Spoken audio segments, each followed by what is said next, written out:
was in Dallas, a friend of ours took me to a exhibition where they were having all this Christian memorabilia of all these different people. They had a letter by C.S. Lewis, who was writing to a student. He was actually writing, asking him to read. The whole thing is about read the classic writers. And then at the end, he concludes by saying, hey, if you need to decide between buying a book or buying a pant, I advise you to buy a book. SciEx was founded 40 years ago by Dr. Graham Houghton. So the vision the Lord laid in his heart was we must have a top-notch, world-class institute in India that would draw the cream of the talent for the nation and for our region. So develop them as leaders and send them into churches and NGOs and missions and into the larger society. So it was with that vision of world-class training being made and given to people in our region that is both accessible and affordable. There's a huge need to train people and significantly ground them in the scriptures so that the church could be vibrant as you see a world that is often bleeding and broken, where Jesus calls us to be the salt and light. SciEx believes its calling is to strengthen and equip the people of God.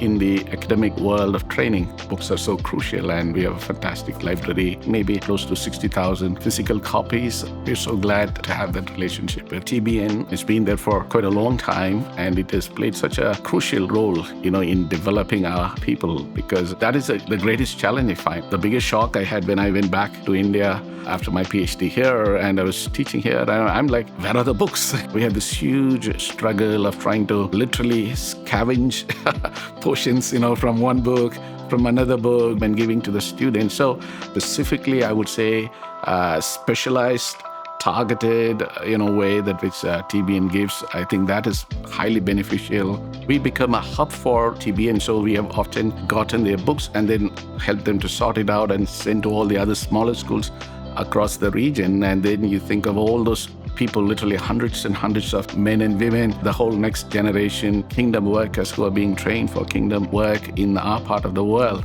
And then the impact, that it profoundly it has on them. I think that is a very, very important work of God. I truly believe the people of God and the churches and others really need to come alongside to be part of this initiative that really helps us to receive books in our part of the world. We need more and more support for getting those books and putting it in their hands. There's a huge need for those physical copies. You're part of the kingdom, the global commission.